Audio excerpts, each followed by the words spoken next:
Asia के सबसे अमीर कारोबारी मुकेश अंबानी अपनी विरासत सौंपने के लिए एक मजबूत प्लान पर काम कर रहे हैं। उनकी कोशिश है कि एक ऐसा प्लान बनाया जाए जिसमें आगे चलकर उनके बच्चों में कोई विवाद ना हो। इसकी वजह यह है कि वो खुद इस दर्द से गुजर चुके हैं।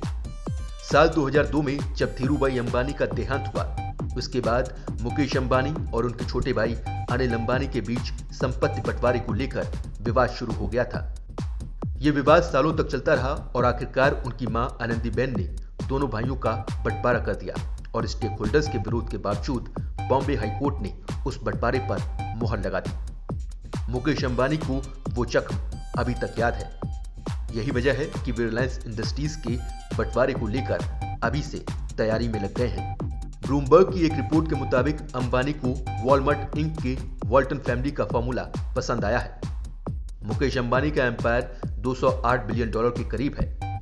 माना जा रहा है कि मुकेश अंबानी अपनी दौलत को एक ट्रस्ट को ट्रांसफर करेंगे।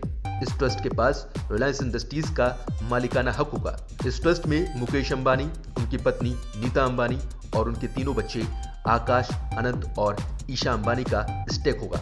अंबानी के कुछ खास लोगों को इस ट्रस्ट का एडवाइजर नियुक्त किया जाएगा। मुकेश अंबानी कई सालों से सक्सेशन प्लान यानी उत्तराधिकार योजना तैयार कर रहे हैं। वे दुनिया भर के अमीरों के सक्सेशन प्लान की स्टडी कर रहे हैं। इसमें वॉल्टन से लेकर कोच परिवार तक शामिल हैं।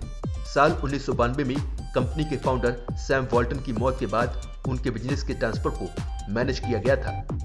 वॉल्टन ने साल 1988 से ही कंपनी के रोजाना के बिजनेस को मैनेजर्स के हाथों में सौंप दिया था।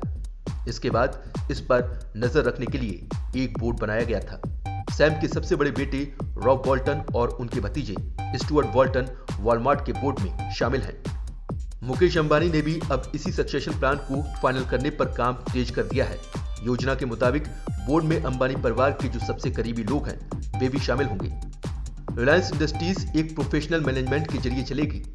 रिलायंस का कारोबार रिफाइनिंग, पेट्रोकेमिकल्स, टेलीकॉम सहित रिटेल और ई कॉमर्स सेक्टर में है। ये मैनेजमेंट रिलायंस के साथ साथ इसके दूसरे कारोबार को भी देखेगा।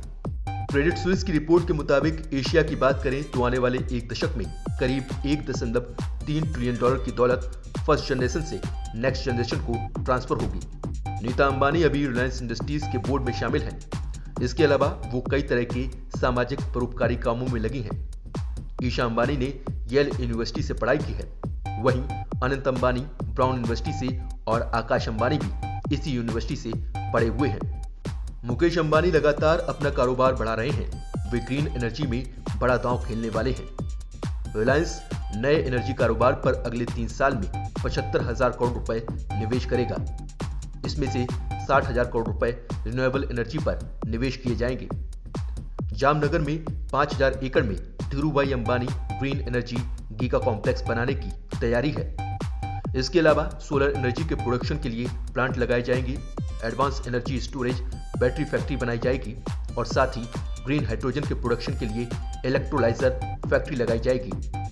रिलायंस की योजना साल 2030 तक 100 गीगावाट की सोलर एनर्जी क्षमता तैयार करने की है। अब मुकेश अंबानी डेटा किंग से एनर्जी किंग बनना चाहते हैं। मुकेश अंबानी बिजनेस और सक्सेशन दोनों प्लान पर एक साथ काम कर रहे हैं। उन्होंने रिलायंस इंडस्ट्रीज को कई सेक्टर में मजबूत बना दिया है। हमारे YouTube चैनल को जरूर सब्सक्राइब करें। इंस्टेंट नोटिफिकेशन पाने के लिए बेल आइकन को जरूर दबाएं।